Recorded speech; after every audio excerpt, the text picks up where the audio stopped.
Buenas tardes, doctor Herrera. Estamos aquí en COSAM Constitución, Centro Comunitario de Salud Mental de Constitución, y estamos muy contentos de tenerlo acá en nuestro podcast, Ayelén. Es nuestro primer invitado, así que estamos muy contentos de tenerlo. Y bueno, primero lo voy a presentar antes de cualquier cosa. Aquí tenemos al doctor Alejandro Herrera Aceituno.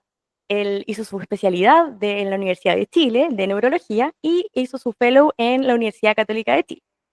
También el doctor es docente de neurología de urgencia, especialidad de medicina de urgencia, Universidad Católica del Maule y Universidad Autónoma de Chile.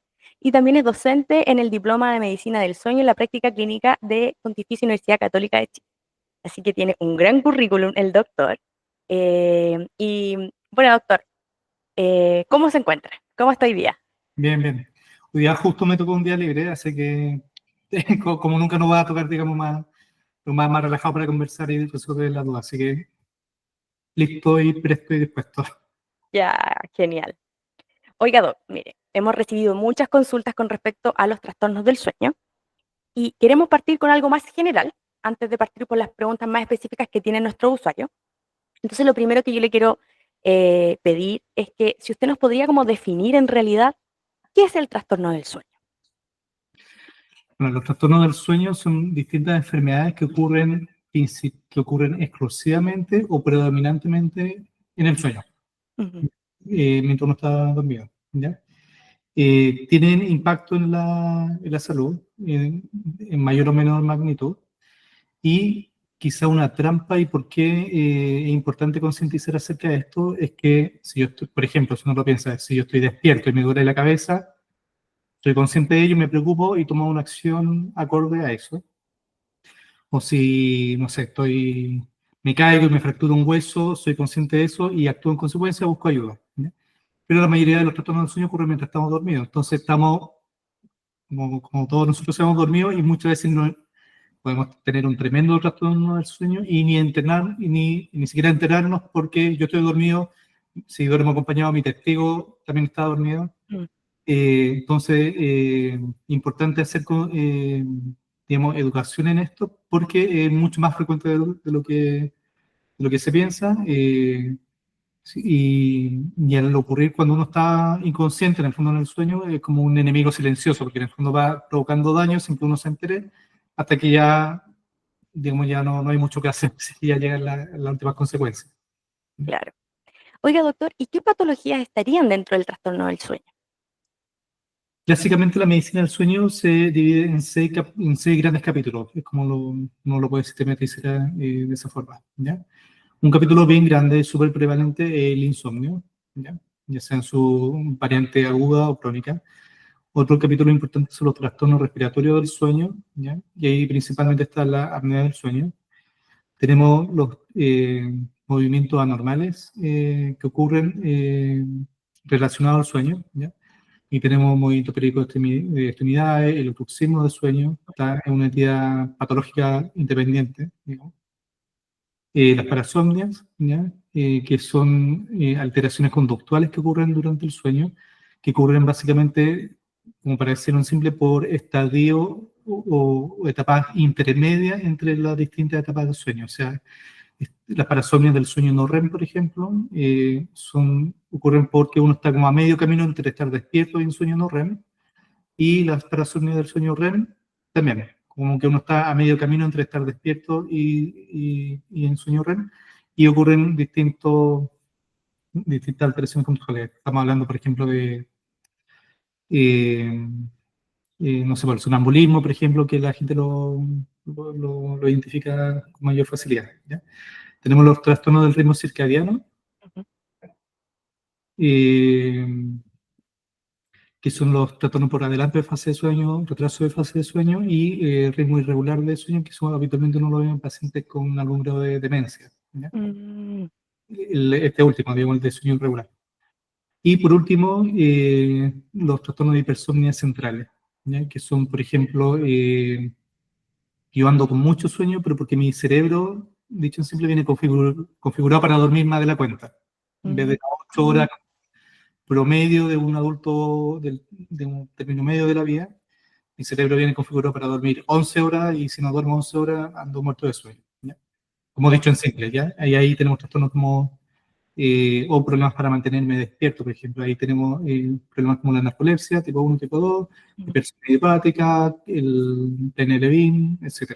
¿Ya? Esos son como a grandes rasgos como Alta nuestros principales capítulos. Ya. ¿Ya? Doc, y de estas patologías, ¿cuál cree usted que es la más prevalente? Uf, insomnio y apnea del sueño. Ah, no, claro. Sí. Y como modo general, ¿cuál podrían ser una persona que reconozca que tiene insomnio o que reconoce que ronca? Antes de ir al especialista, ¿Mm? ¿cuáles podrían ser las medidas que esa persona podría tomar? Ya. Tanto para el insomnio como para la apnea. Mm, Bueno, el insomnio, hay que entender bien, el insomnio en general a uno se lo enseña súper poco en el pregrado, incluso cuando uno hace la especialidad de neurología se enseña poco. Y la verdad es que no es tan simple el insomnio, como mm, que tiende a normalizarse, o piensan como que pucha, está más nerviosito y le cuesta dormir, pero en realidad hay biología dura detrás de ello. O sea, biología tan dura como que hay factores genéticos que a uno lo predisponen al insomnio. Hay un montón de genes descritos. Los tres principales son el MACE, el DCMN1, si no me equivoco, y el BSD1 también, que la dinamina relaciona con unas proteínas cerebrales en el fondo. ¿Ya? Esos son los tres principales, pero hay un montón de otros genes que se han descrito. ¿Ya? mm, Y en general, uno ve que el insomnio suele no ocurrir en cualquier persona. En general, hay como una personalidad tipo para el insomnio. Y de ahí viene como la teoría, digamos, nuestro modelo para entender el insomnio, que es el modelo de las tres P. En el fondo. En el fondo, la primera P, que existen factores predisponentes, que uno viene de fábrica, si uno quiere, con la predisposición para reaccionar a situaciones difíciles con insomnio. ¿Ya? Así como hay gente que ante una situación difícil, no sé, un problema en el trabajo, un problema de salud, en el colegio, qué sé yo, puede reaccionar con colon irritable, hay gente que reacciona con cefalea tensional, hay gente que empieza con, no sé, con dolor de espalda, hay gente que su forma de reaccionar a situaciones difíciles va a ser con estrés, con insomnio, perdón. ujú, Si es un insomnio agudo, reactivo, de menos de 3 meses, en verdad es manejable, ¿ya? Y uno puede hacer la pérdida, entre comillas, ¿ya? El problema, eh, bueno, y esa es la segunda P, los factores precipitantes, ¿ya? En ujú, general son ese problemas de trabajo, de salud de los familiares, o en el colegio, o cesantía, por ejemplo, bullying, por ejemplo, son como dentro de los precipitantes más frecuentes, ¿ya? mm, Y la tercera P, los factores perpetuantes, ¿ya? Que hacen que este insomnio reactivo de menos de 3 meses ya empiece a agarrar vuelo solito, empiece a agarrar como una bola de nieve, a crecer, y ya agarra vuelo oscuro, y si dura más de 3 veces a la semana por más de 3 meses, ya lo calificamos como un insomnio crónico, y ahí lo que pasó es que ya se consolidaron los factores perpetuantes. perfecto. ¿Y qué es lo que pasa ahí? Pasa, por ejemplo, no sé, yo tengo un montón de pacientes que me dicen, chuta, yo tengo súper claro que, no sé, perdí el trabajo, que es cesante, y ahí partí con el insomnio. Porque entendible, o sea, tremenda preocupación, Claro, pero después me consigo un trabajo que era mejor que el que tenía, me tratan mejor, gano más plata. O sea, uno dice, ya está todo ideal, digo, está resuelto, y me dice, pero sigo sin dormir. mm, ¿Y por qué? Si ya está resuelto mi problema. Y es porque el insomnio agarró vuelo solo con estos factores perpetuantes. ¿Ya? ¿Cuáles son los principales factores perpetuantes? Yo diría que uno de los principales que uno lo puede abordar fácilmente, más conscientemente, es el tiempo de vigilia en cama. Es un factor súper importante. ¿Qué es lo que pasa? Si uno hiciera el experimento, por ejemplo, de ir a pasar una noche, no sé, al terminal de buses en la noche, no sabe que a uno lo pueden acuchillar, lo pueden asaltar, le puede pasar cualquier cosa. ¿Qué es lo que va a pasar ahí?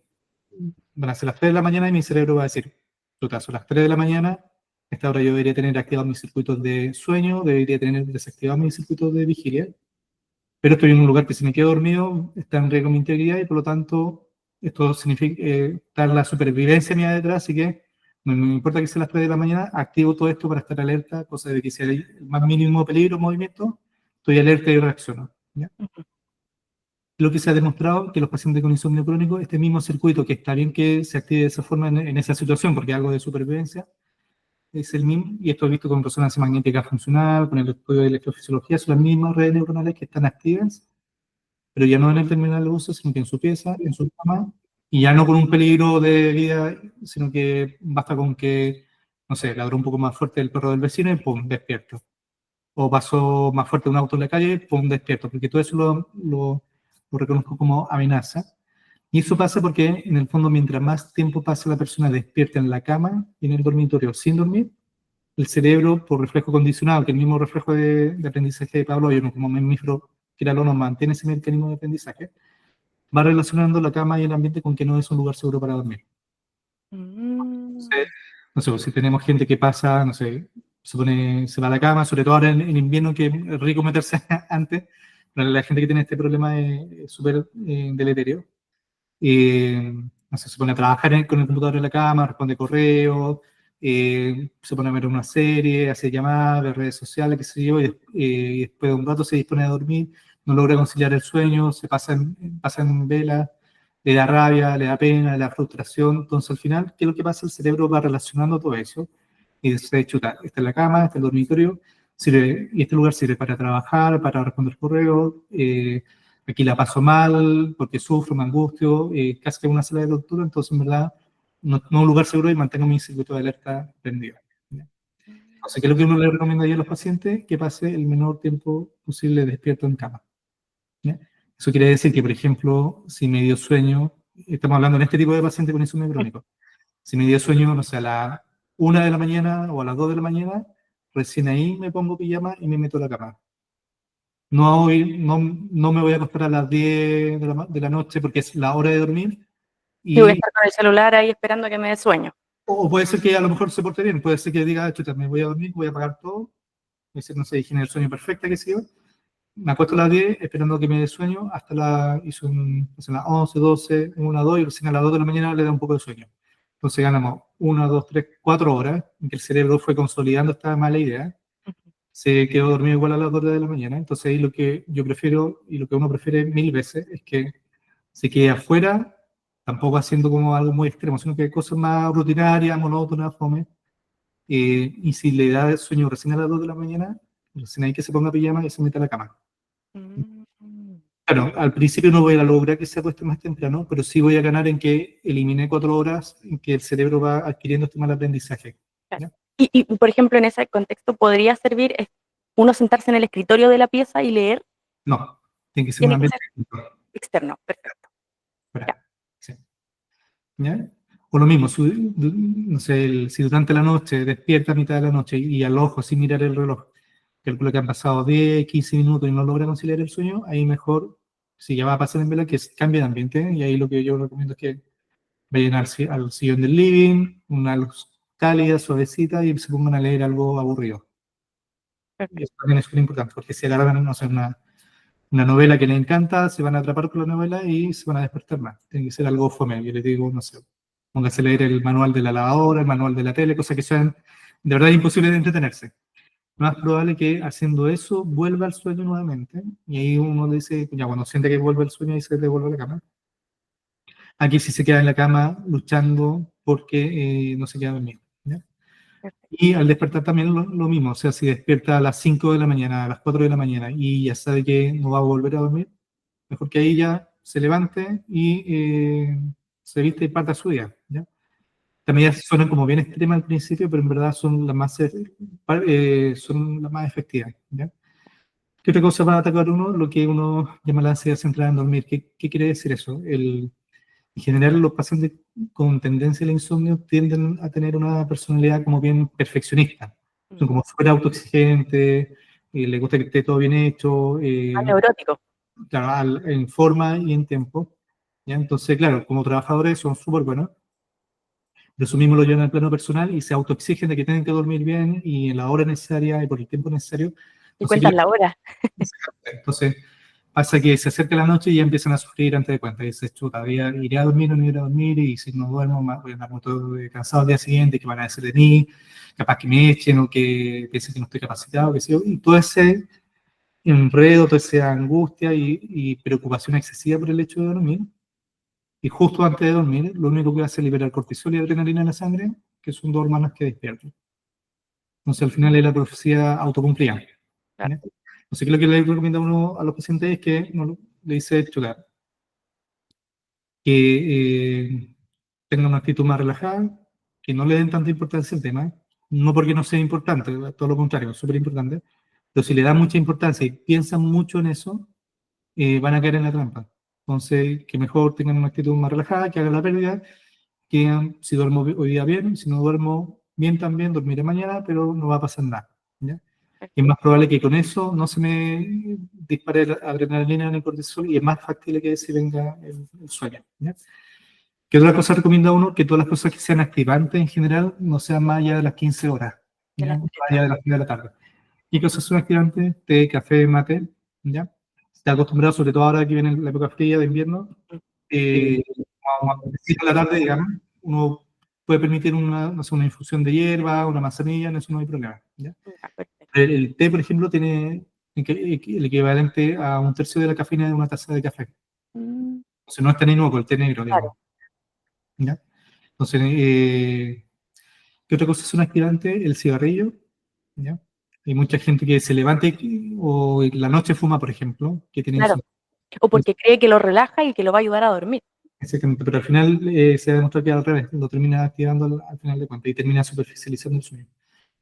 Eh, y la actividad física intensa, ¿ya?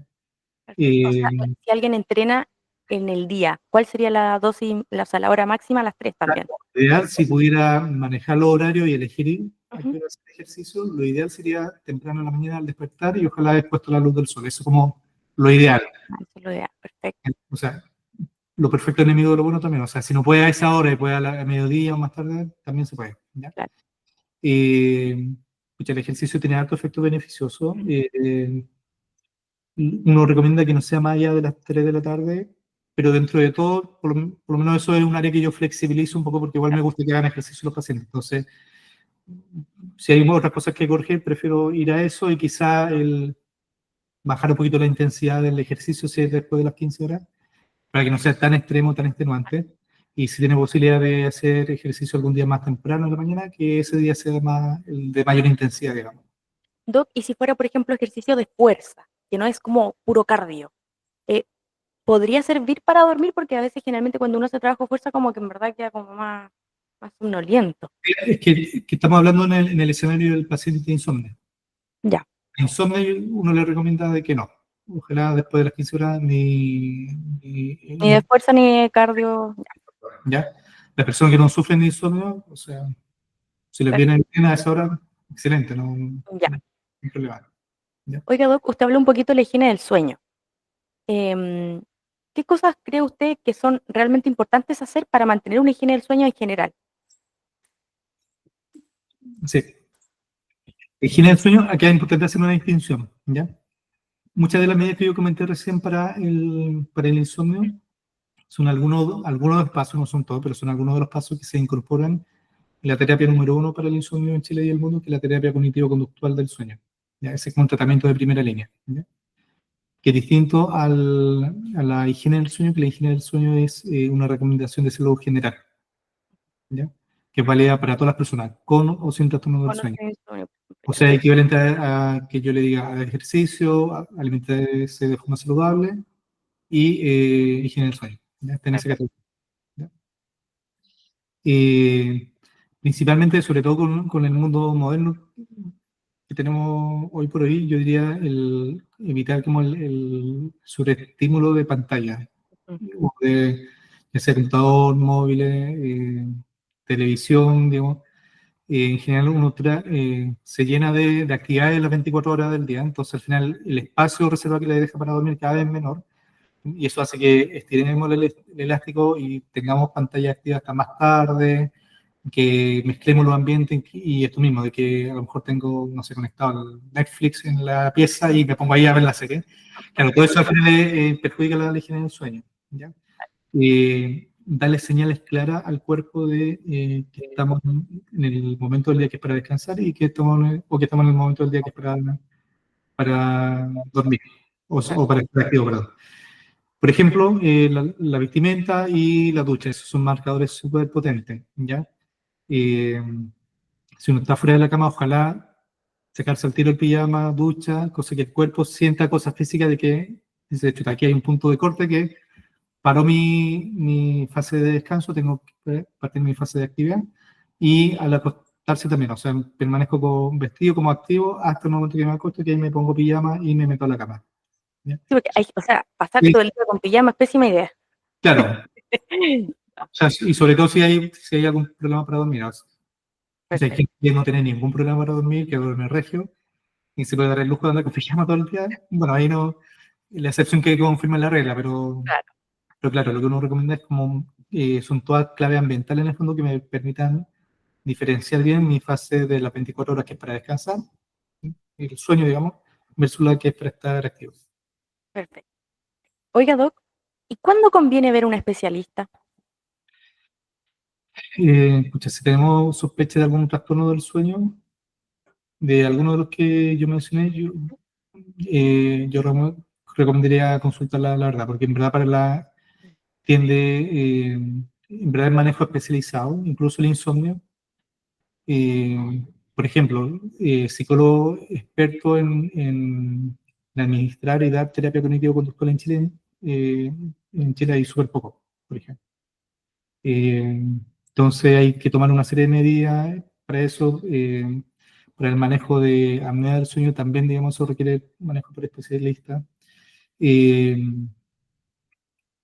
Como público general, uno sí recomienda consultar primero con el colega de medicina general o del centro de salud primario que tenga, porque es el que puede parar la antena y encaminar bien el asunto, porque también puede, y ahí sí tiene un rol importante descartar como algunos imitadores si uno quiere, o sea, Claro, estado nutricional, anemia, hipotiroidismo, por ejemplo, distintas cosas generales que el colega de medicina general está claro, plenamente el calificado chequeo en el fondo. para chequearla, ¿ya?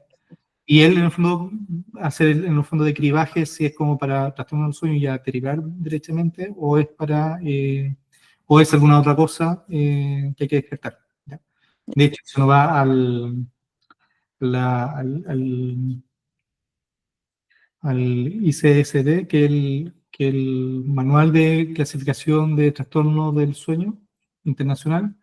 eh, Todos los criterios para diagnosticar todos los trastornos del sueño, al final siempre entonces se repiten las últimas dos notitas, se repiten todo, que es descartar causa médica, o sea, descartar causa farmacológica.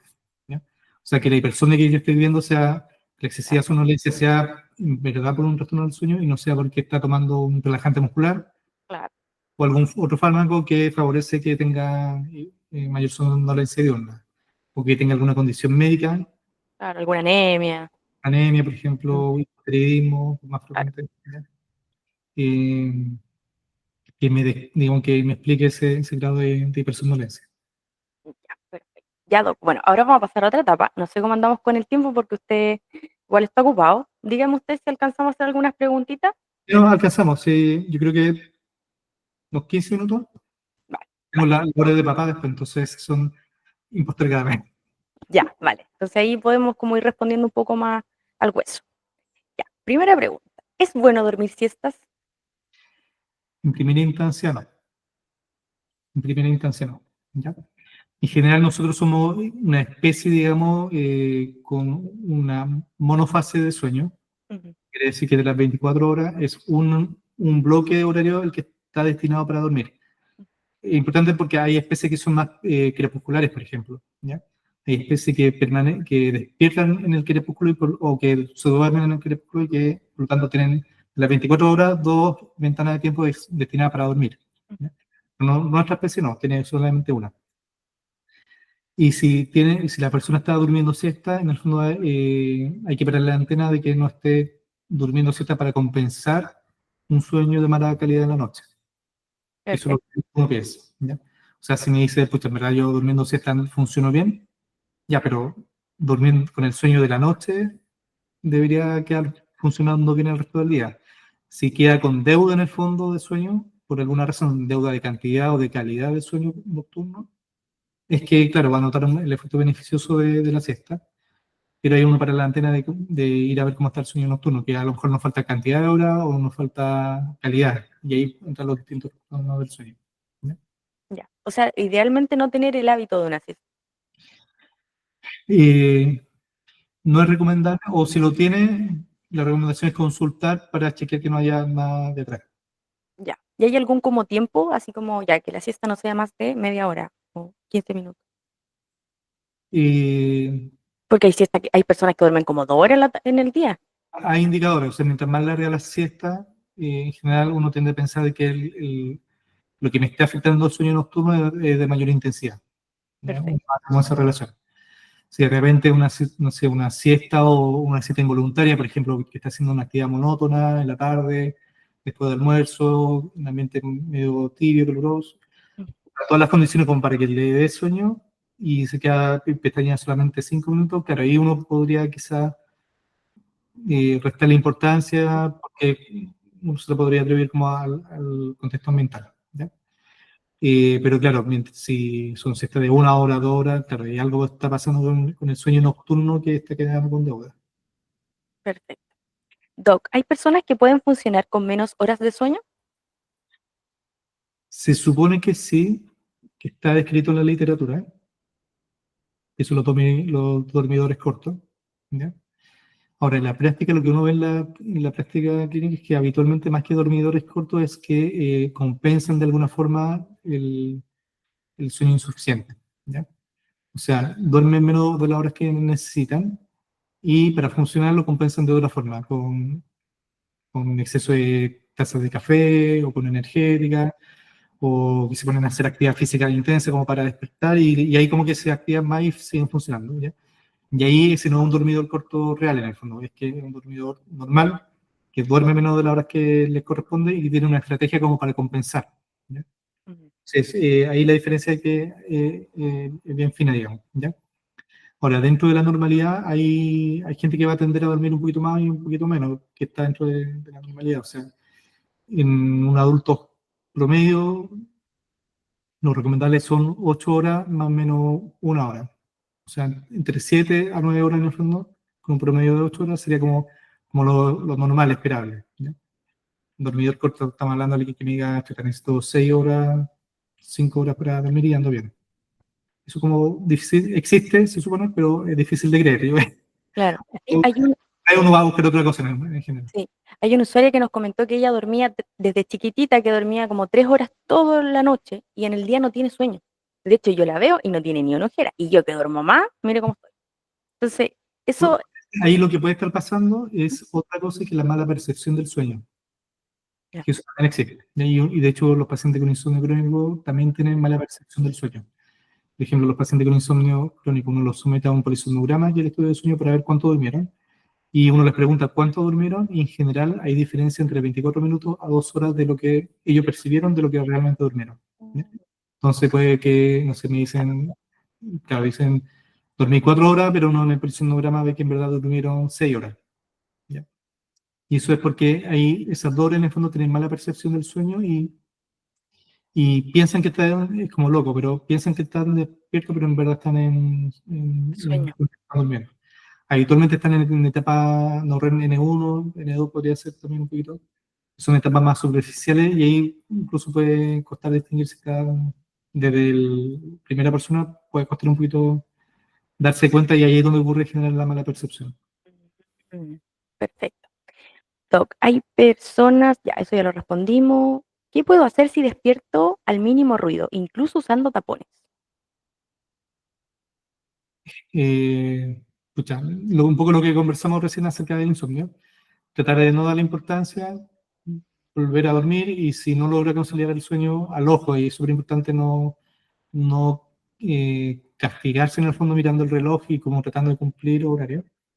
Y si al ojo calcula que han pasado 10, 15 minutos y no logra conciliar el sueño, ahí lo que uno recomienda es cambiar de ambiente. O sea, al sillón del living, luz tenue de calidad, bajita y hacer algo aburrido.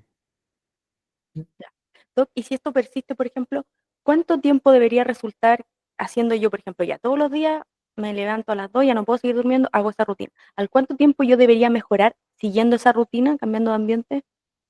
Son varias semanas o meses incluso. ¿Ya? Ya, Porque aquí lo que pasa en el insomnio crónico, todo lo que hablamos recién, y que se ha demostrado con que cambian las redes neuronales, en el fondo, de los pacientes con insomnio crónico, En la práctica lo que uno tiene ahí es un mal aprendizaje cerebral. Ujú. Lo que hace la terapia cognitivo-conductual del sueño es una reeducación, un reaprendizaje. Y como todo aprendizaje, toma tiempo. Perfecto. Sí. Si yo quiero aprender álgebra, cálculo, literatura inglesa, no voy a Hace una aprender semana. Claro, de la noche a la mañana. Va a depender de si lo hago todos los días, cuánto lo hago, cuánto empeño. Y ahí, digamos, se hace más evidente porque las pastillas no funcionan. Porque si fuera por eso, si funcionaran las pastillas para dormir, para resolver el insomnio, bastaría con que yo me tome una pastilla que diga álgebra y aprendo álgebra. Y eso claro, no va. Tengo que tener una conducta que es sentarme, leer y hacerlo repetitivamente para cambiar mis redes neuronales finalmente, que eso es aprendizaje. claro. Otra pregunta. Dice, ¿qué pasa si por años he dormido mal? ¿Hay consecuencias graves? Sí, sí. En general, si uno lo ve específicamente por patología, todo ya a un factor común de que un sueño de mala calidad aumenta el riesgo para muchas enfermedades. ¿Ya? Ujú.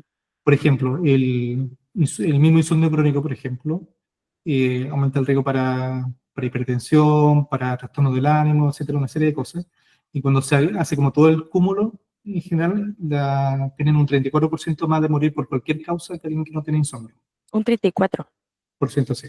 ¿Ya? La apnea del sueño también, por ejemplo, aumenta el riesgo de tener infarto cardíaco, infarto cerebral, enfermedades neurodegenerativas como Parkinson, Alzheimer, aumenta el riesgo de cáncer, ¿ya? También la apnea del sueño, ¿ya? El síndrome de pequeña inquieta, por ejemplo, aumenta en torno como al 36% el riesgo de hacer cualquier tipo de demencia, ¿ya? Y al final todo nos lleva a la misma, al mismo vía final común, que en el fondo si yo tengo una mala calidad del sueño, porque el sueño está fragmentado, superficial, no se lleva a cabo de forma eficiente la función restauradora del sueño. Eh, Hoy por hoy, digamos, sabemos que el cerebro tiene un sistema que se llama el sistema linfático, que el sistema que tiene el cerebro para barrer todas las sustancias tóxicas, y que son muchas de ellas las que están detrás de enfermedades como el Alzheimer, el Parkinson, etcétera. Y esa función linfática está presente todo el día, está barriendo de a poquito como la ola del mar, ¿ya? Pero cuando uno duerme, esto se potencia hasta 10 veces. Mm. Entonces, es súper importante el sueño porque ahí en verdad es donde, Se eh, limpia. como la marea que sube y que baja y que arrastra todo, ¿ya? Entonces, por eso que son tan consistentes los estudios, por ejemplo, de que apnea del sueño, que me interrumpe el sueño y me lo hace superficial, piel inquieta, que también me hace lo mismo, o insomnio, que disminuye la cantidad de horas de sueño, todas me pueden aumentar el riesgo de estas enfermedades, por ejemplo. Mm. ¿Ya? En general, el sueño también es una fase como más tranquila, baja la presión arterial, la frecuencia cardíaca. Uno se vira de lo que se llama el sistema simpático al parasimpático. Por eso estoy, por ejemplo, con apnea, a cada rato con microdespertares, sobresalto, porque me estoy aguando, me paso para el otro lado y se vira el sistema simpático, y en vez de estar con presión baja, estoy con la presión alta, con frecuencia cardíaca alta, entonces eso le pega al sistema cardiovascular, cerebrovascular, le pega al riñón. Entonces, finalmente, hay que pensarlo como una función vital. Sueño es como respirar, alimentarse, y el sueño es otra función vital. Entonces, si yo respiro un aire contaminado o si yo me alimento mal, no me voy a enfermar de una cosa, no me voy a enfermar de un montón de factores de riesgo para muchas cosas. Muchas cosas. Con el sueño es lo mismo. Perfecto. Otra pregunta. En el caso de los pacientes que sufren de síndrome de hombro doloroso o síndrome de pierna inquieta y que requieren medicamentos para dormir, ¿es recomendable asociar algo para el dolor? Ya que hay pacientes que refieren que a pesar de dormir bien, amanecen con dolor. Sí, o sea, de todas maneras ahí hay que manejar el dolor, ¿ya?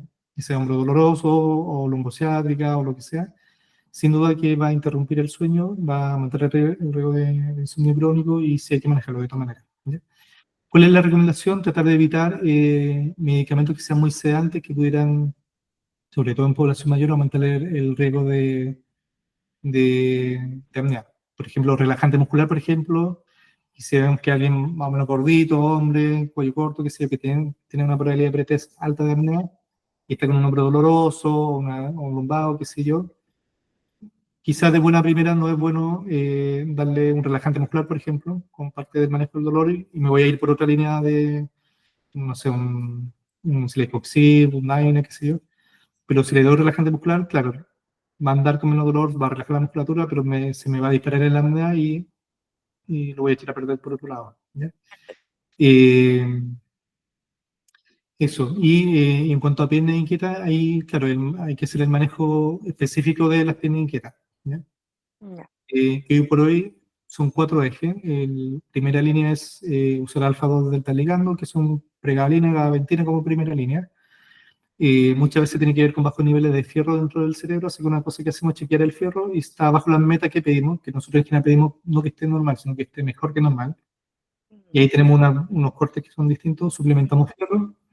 Eh, y ya en tercer y cuarto lugar están el uso de opioides y agonistas dopaminérgicos como el pramipexol, pero que uno los deja ya como como última opción. porque en verdad tienen varios otros efectos adversos. Eso.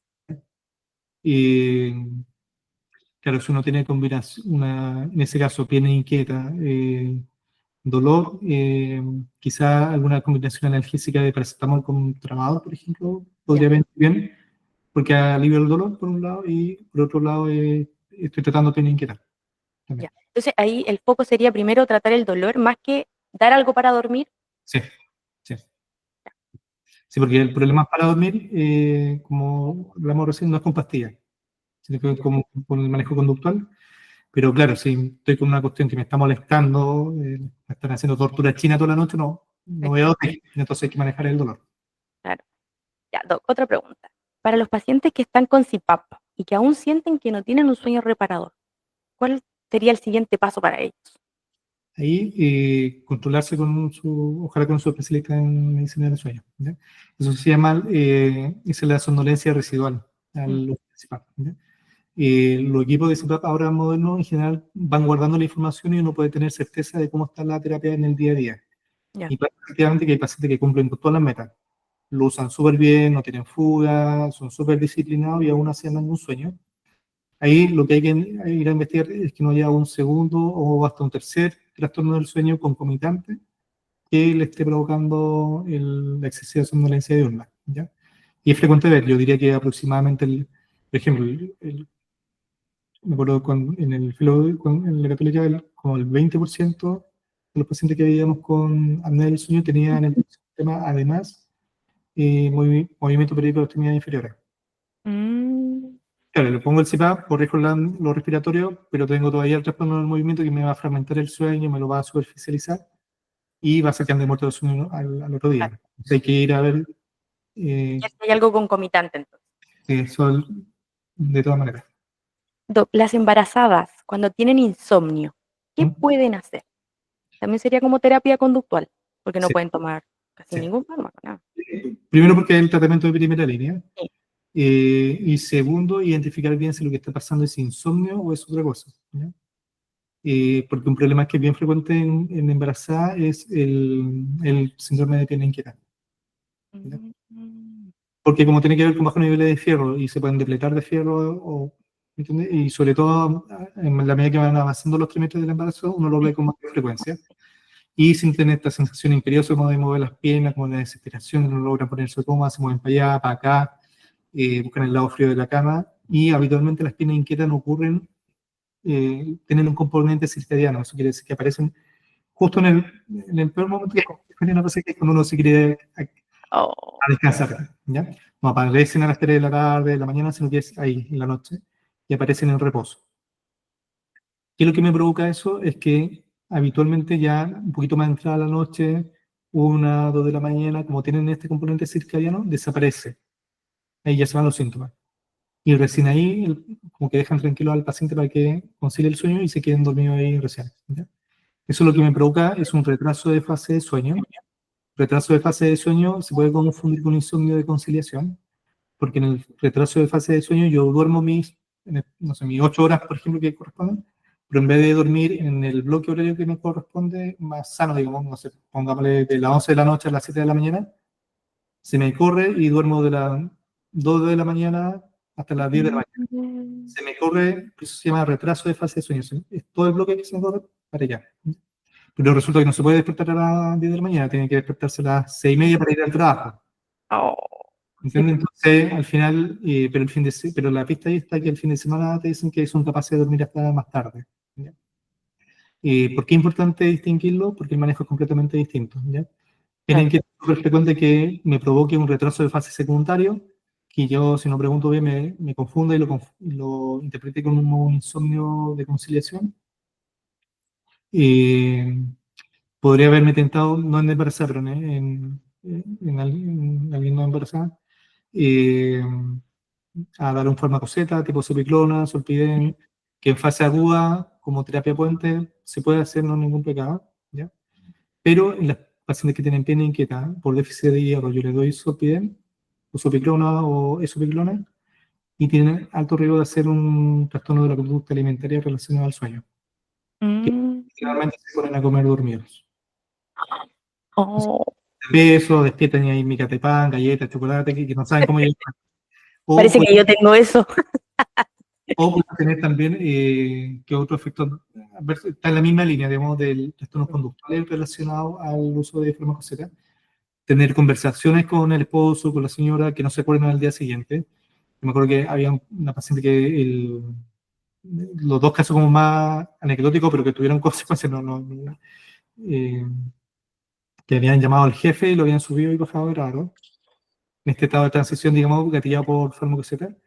Y otro paciente que había hecho compras por internet con la tarjeta de crédito y bajó hacia la tarjeta de crédito. O sea, y comprando cosas ridículas, o sea, comprando una cortadora de pasto y viven en departamento, o sea, ¿ya? Y eso puede pasar. ¿Ya? Perfecto. Puede ser un comportamiento así de complejo. Entonces, cuando uno, en general, hay que preguntarlo también, porque a la gente le suele dar vergüenza y es una indicación perentoria ahí para suspender el fármaco Z. Ya. Entonces hay que hacer la diferencia y quizás en embarazadas como una población como más de riesgo, quizás consultar con especialistas. Necesita, y todas estas medidas conductuales siempre van a ayudar. Eh, Mm. y claro, hay pregalina, gabapentina, uno no hace muy amigo de darlo, pero si está en el tercer trimestre podríamos suplementar con fluoruro venoso en caso de ser necesario y aliviar o aplacar un poco los síntomas, así que fuera pena inquietar. Doc, ¿Ya? no sé si estamos la hora o Porque eh, no alcanzamos, ya, una más. Ya, mire, es que quedan dos, pero son cortitas. ya, Una, aquí varios usuarios refieren tener constantes pesadillas. Entonces una usuaria me pregunta, desde pequeña, ¿cuándo deja de ser normal soñar pesadillas y qué se puede hacer? O sea, ¿cuándo yo tengo que consultar ya con alguien o si en verdad es porque estoy estresado y lo estoy pasando mal? ya. Bueno, el trastorno por pesadilla es un trastorno del sueño clasificado independiente, o sea, existe, ¿ya? Y uno lo califica como trastorno si es que como muchas de las cosas en medicina, sí me perjudica en mi día a día, me causa preocupación. Entonces, sí, es un trastorno específico, ¿ya? Eh, Hay tratamiento psicológico para eso, hay distintos tipos de terapia orientadas para eso, y hay tratamiento farmacológico también para eso, que el de primera línea es la prazosina, que un problema con la prazosina es que ya no está comercializada en Chile. ¿Ya? De hecho, yo tengo un par de pacientes con trastorno por pesadilla que tratamos de importarla y no hubo cómo. No se puede. Eh, Uno de ellos intentamos con doxazoxina, que digamos es un bloqueo alfa más moderno, pero usa como off-label, digamos, no está dentro de la guía. De momento han dado bien, pero sí, no es normal, sí, sobre todo si me está perjudicando, digamos, y me está causando preocupación, y tiene manejo. Ya. Doc, ¿y ese otro medicamento que nombró cómo era? La El, persona la prazosina es el que no hay en Chile. ¿Es el que ocupa usted? barato parece, entonces ya no era negocio ya traerla. ¿Cómo? Parece que ya no era rentable traerla porque era antigua, barata y en comparación con Doxos, porque no se hicieron para PCI, sino que se hicieron más para el manejo vascular. Ujú. Es un fármaco mejor que la doxazoxina, Doxazosina. aunque es vascular, ¿entiendes? Pero los Perfecto. reportes para PCI que tenemos son estos que Es con tenemos con prazosina. doxazoxina, ¿ya? Posiblemente vayan a seguir a hacer reporte de guía clínica con doxazoxina, es factible, pero hoy por hoy no tenemos esa evidencia. Perfecto. Doc, y la última, pero no menos importante, que esta ya nos tiene con caldo de cabeza aquí. ¿Qué consecuencias tiene usar clonazepam y de qué manera se puede dejar? ¿Conviene dejarlo usando en paralelo otros medicamentos para dormir? Para que si estoy usando clonazepam pensando en un insomnio crónico, ya lo hablamos. Ahí hay que hacer el manejo de primera línea del insomnio, que es la terapia cognitivo-conductual del Ujú. sueño. Y lo ideal, y la meta y lo que uno apuesta es a que pueda dormir sin fármaco, sin pastillas. ¿Ya? Y que pensar que el sueño es como el hambre. ¿Ya? Yo para sentir hambre tienen que haber pasado cierta cantidad de horas de ayuno para yo sentir hambre. ¿Ya? Y no puedo elegir cuándo viene el hambre. Simplemente viene. ¿Ya? Y el sueño igual. Y por lo tanto, si yo quiero comer, por ejemplo, sintiendo hambre, siguiendo la misma lógica, yo debería tomar una pastilla antes de almorzar para sentir hambre y poder almorzar con hambre. ¿Ya? Claro. Suena ridículo, uno no Sí, lo haría, como que diría no. que... No, en la misma lógica y lo mismo con el sueño, o sea, uno lo que apuesta es que no debe ir a dormir con pastillas. ¿Ya? Y si necesita pastilla para dormir, hay que ver qué es lo que está pasando detrás. Si tenemos un insomnio crónico mal manejado o algún otro trastorno del sueño que esté agregado al insomnio o que esté simulando un insomnio, o se puede estar confundiendo con un insomnio como las piernas inquietas, por ejemplo, hay que ir a ver bien ahí qué pasa. ¿Ya? Hace un tiempo atrás, yo diría que como hace unos 10, 12 años atrás, empezaron a salir algunos estudios que relacionaban el uso de benzodiazepínicos con el aumento del riesgo de demencia. ¿Ya? Y de hecho fue como bien bullado y se propagó harto. Los estudios posteriores, los análisis que se hicieron de eso ¿Mm? después, en verdad demostraron de que no aumenta el riesgo de demencia el uso de benzodiazepinas, sino que lo que pasaba era otra cosa, que los trastornos del sueño, entre ellos insomnio o sueño fragmentado, podían ser un síntoma precoz de un cuadro neurodegenerativo tipo Alzheimer que estuviera partiendo.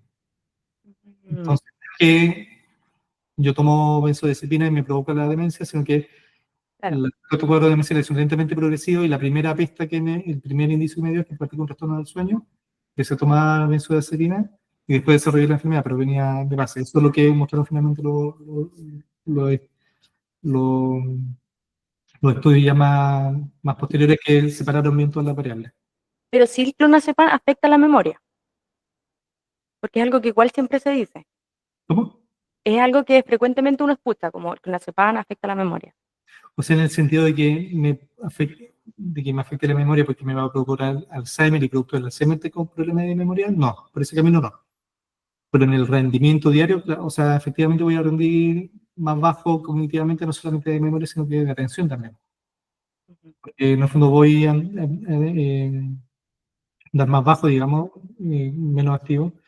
Entonces voy a estar con menos reflejo, quizá con menos velocidad de respuesta, con menos atención y con menor velocidad de evocación de memoria también. ¿Ya? Ese es un efecto más dinámico, si uno quiere, ¿ya? Y Ujú. más inmediato. Y para dejarlo muy de a poquito, Primero incorporar toda esta medida que hablamos, ¿ya? Y en la medida que uno va incorporándola, uno puede ir bajando dosis o pasarse a otro fármaco intermedio. ¿Ya? ¿y qué fármaco intermedio podría ser que uno podría ocupar? Pucha, dependiendo del caso y del paciente, porque es distinto si es un adulto joven, si es un adulto mayor. eh, En adulto mayor, por ejemplo, porque ellos generalmente toman mucho clonazepam. sí. Pucha, quizá una buena alternativa sería usar pregalina entre medio, entendiendo de que no es un inductor del sueño propiamente tal, pero sí tiene unos efectos que igual se unen al receptor GABA, entonces me pueden ayudar ahí en ser como un escalón intermedio. Claro.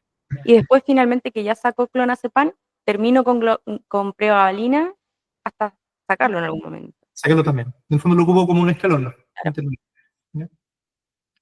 Eso podría ser, en población más joven uno podría usar trazodona, que tiene un efecto ahí histamínico también. Eh, ¿Y no hay riesgo de usarlos ambos o sea, uno lo podría hacer, podría para hacer un... ir sacando uno? Sí, y ahí uno se lo va titulando de acuerdo al paciente, la verdad. Pero siempre la idea es finalmente no tomar nada Claro. Y de la mano de ir cambiando la con la conducta. terapia conductual. Oiga, Doc, ahí terminamos nuestras preguntas. Muchas gracias por todo, le agradecemos de verdad. Está invitado cuando quiera. Así que nos pueden, las personas que nos están escuchando y nos están viendo, obviamente van a poder ver este capítulo en las redes sociales, va a estar publicado. Y Doc, muchas gracias por todo, se pasó, recibió las dudas de todo Constitución. Así que muchas gracias. Mensajes para tanto para los para los pacientes, para la población en general, como para los colegas, digamos, en pensar en medicina del sueño, que hay cosas que pasan, después de todo uno se calcula que uno está un tercio de la vida durmiendo, entonces algo pasa, hay cosas que pasan ahí en ese tercio de la vida, así como para adelante, nadie. Muchas gracias, Doc, que esté muy bien. ¿Vale? Cariño, chao.